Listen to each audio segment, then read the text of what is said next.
Prabowo itu pakai cara-cara militer di Timur Leste. Kalau Anies Baswedan itu dia itu pakai cara-cara psikologi, mengerti tentang orang Papua. Anies Baswedan itu karena dia si orang dosen, dia mengerti tentang persoalan tentang pembangunan di Papua. Persoalan psikologi.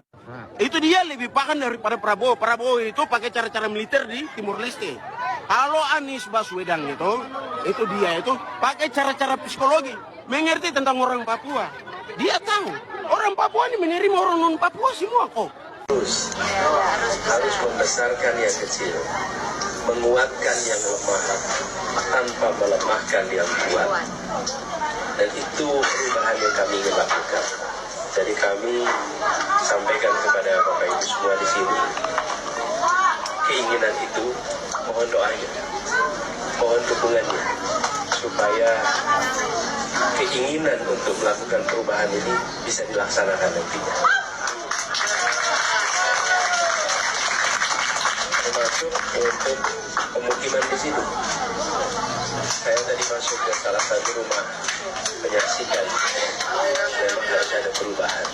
Harus ada perubahan. Dan perubahan ini untuk siapa? Lihat wajah mereka. Kita ingin mereka punya masa depan yang lebih baik daripada generasi sebelumnya. Kita ingin anak-anak ini satu saat bisa mengatakan bersyukur bahwa negara hadir menjaga kesehatannya, memberikan kesempatan pendidikan sehingga punya masa depan yang lebih baik. Jadi anak-anak inilah yang menjadi impian kita, keinginan kita untuk mereka menyaksikan masa depan lebih baik lewat perubahan.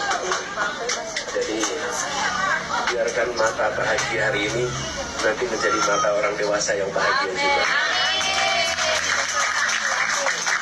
Jangan sampai mata bahagia ada pada anak-anak dan ketika dewasa matanya tidak lagi menggambarkan kebahagiaan, tapi menggambarkan rasa suram karena tidak punya bekal yang cukup, bekal sehat, bekal pendidikan.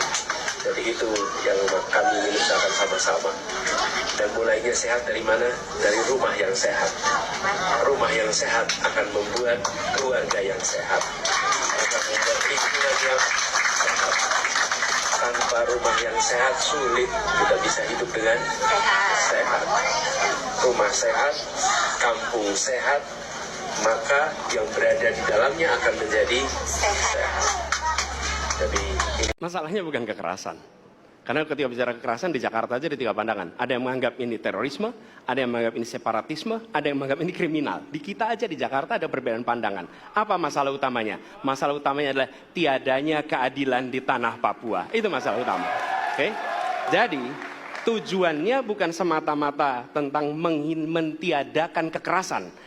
Karena damai itu bukan tiada kekerasan. Damai itu ada keadilan. Itu prinsip utamanya. Nah, jadi caranya bagaimana? 1. Atas semua peristiwa pelanggaran HAM yang terjadi, dilakukan tindakan penyelesaian hingga tuntas. Oke?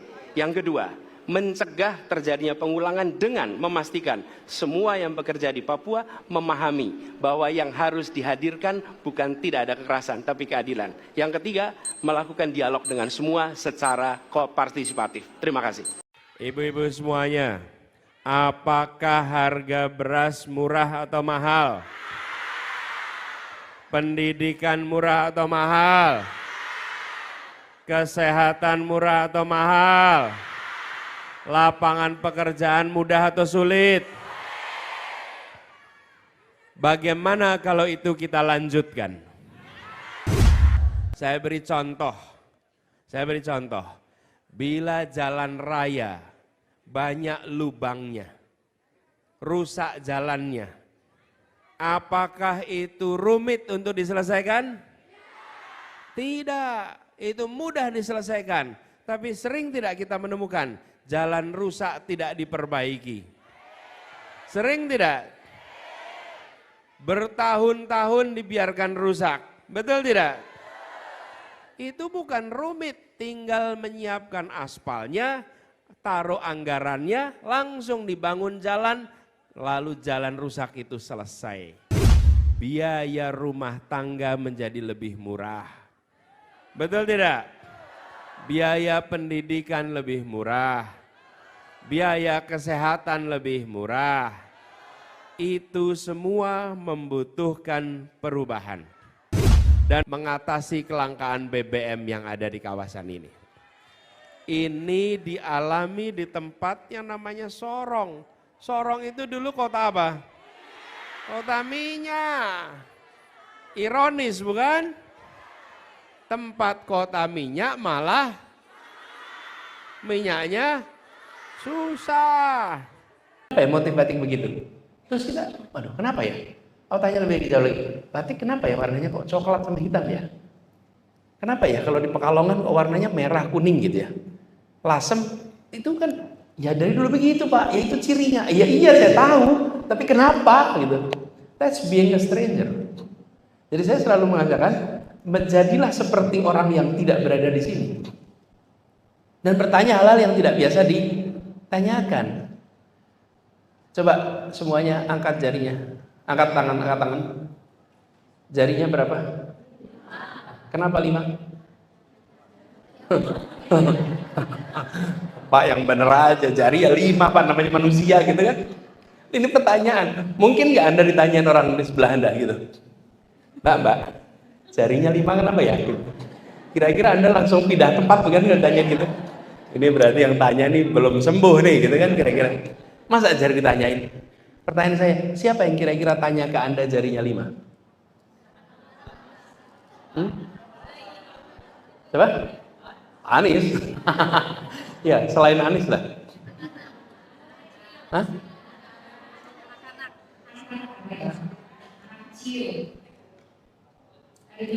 Ya, anak kecil.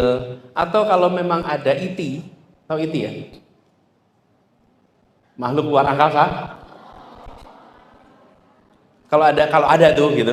Dia datang ke bumi, dia pasti tanya, kenapa ya ada di sini ada hidung gitu?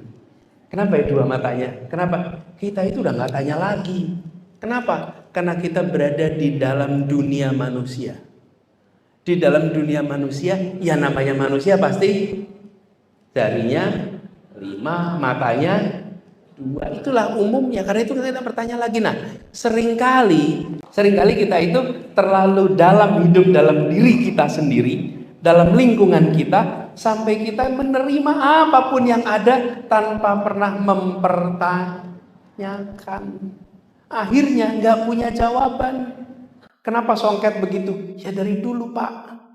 Kenapa batik begitu? Ya dari dulu. Nah, efek dari tidak bertanya itu, kemudian kita tanpa sadar menerima, tanpa sadar tidak menumbuhkan kemampuan berpikir kritis.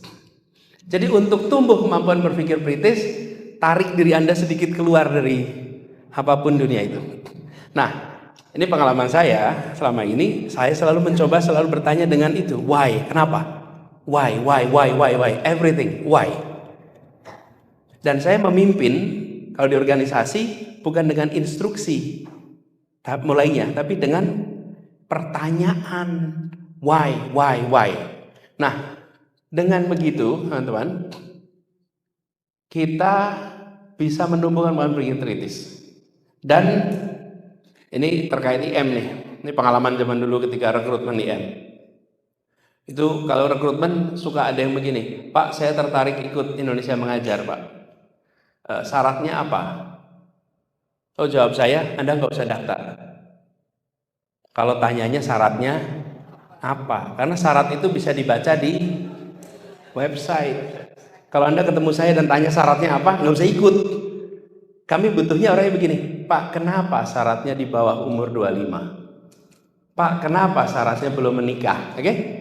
Itu adalah pertanyaan yang menimbulkan percakapan. Tapi kalau pertanyaan yang tadi menimbulkan percakapan enggak? Enggak, pertanyaan 1, 2, 3, lihat di website aja. Ada semua. Nah, teman-teman, memancing pertanyaan-pertanyaan yang menumbuhkan percakapan, yang menumbuhkan kemauan untuk membandingkan, itulah yang kita butuhkan. Waktu saya masih SMA menuju kuliah, saya ini diberi oleh paman saya sebuah buku yang sangat berkesan. Saya nggak tahu buku itu masih ada apa tidak, tapi buku lama, namanya Breakthrough Thinking. Anandita cek coba di Google, masih ada nggak tuh buku itu?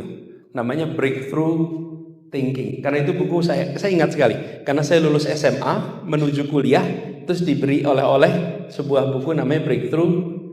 Lalu ada pengalaman di Breakthrough Thinking itu yang kemudian saya terapkan dalam kehidupan saya. Dia cerita begini di Breakthrough Thinking. Ada orang yang berpikir breakthrough, ada yang tidak berpikir breakthrough. Waktu itu belum menggunakan istilah critical. Apa bedanya? Kata dia begini, dalam sehari-hari dari rumah ke tempat kerja orang naik kendaraan. Pada saat dia naik kendaraan, ada yang memperhatikan persimpangan mana yang traffic light-nya lama, persimpangan mana yang traffic light-nya cepat. Rute mana yang jalurnya lebih padat, rute mana yang jalurnya lebih longgar. Ada yang memperhatikan, ada yang tidak. Nah, orang yang memperhatikan dia sesungguhnya udah built in breakthrough thinking.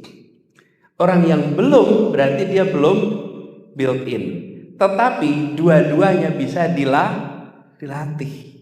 Kesadaran untuk bertanya atas apa yang dia kerjakan, mengapa rute ini, mengapa rute itu, itulah potensi untuk menumbuhkan, kalau di sana waktu itu namanya breakthrough thinking. Kalau dalam konteks kita sekarang namanya critical thinking. Nah, jadi teman-teman sekalian, salah satu skill di 21st century udah diomongin di mana-mana, itu kan 4C ya.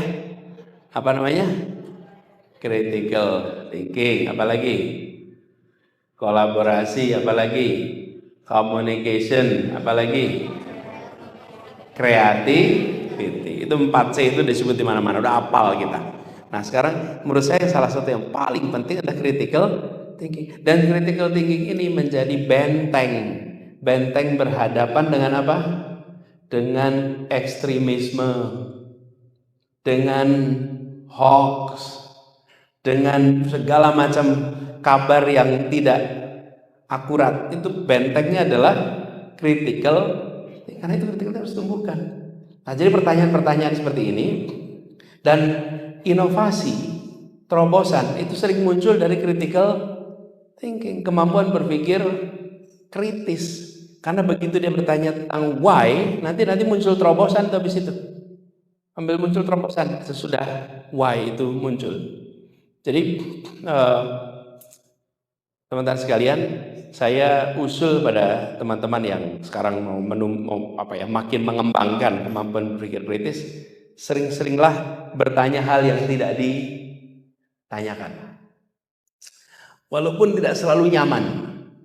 Seperti saya bilang tadi, jarinya 5, menjelasinnya gimana coba? Why?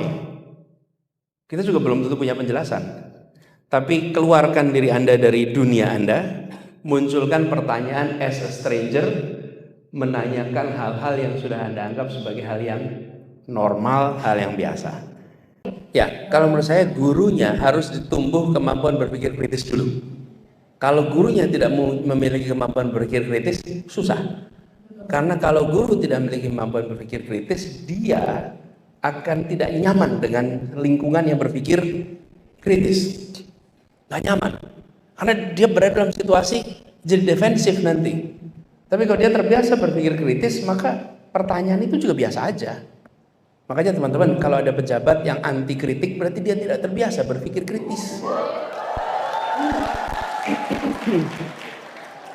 Loh, bener kan? Iya. Jadi kalau kritis kemudian malah dikriminalisasi, repot itu. Jadi kalau terbiasa berpikir kritis, melihat kritik juga itu sebagai ini adalah cara untuk mengeksplor lebih jauh, betul tidak? Nah, ini baca catatan nggak saya ngomong ini? Catat. Halo teman-teman, berjumpa bersama saya di Politik Dangi. Kalau kita melihat bagaimana pengakuan seorang anak muda di Papua, ini ya sangat mengharukan, sangat membuat kita merinding. Kenapa? Karena pengakuannya yang sangat di luar dugaan mengatakan bahwa Prabowo Subianto dengan cara-cara militer, sedangkan Pak Anies Baswedan itu mengerti bagaimana mengatasi masalah di Papua. dengan pendekatan-pendekatan yang luar biasa. Dan ini adalah pengakuan ya, anak-anak muda di sana teman-teman yang sangat luar biasa sekali. Bagaimana menurut kalian?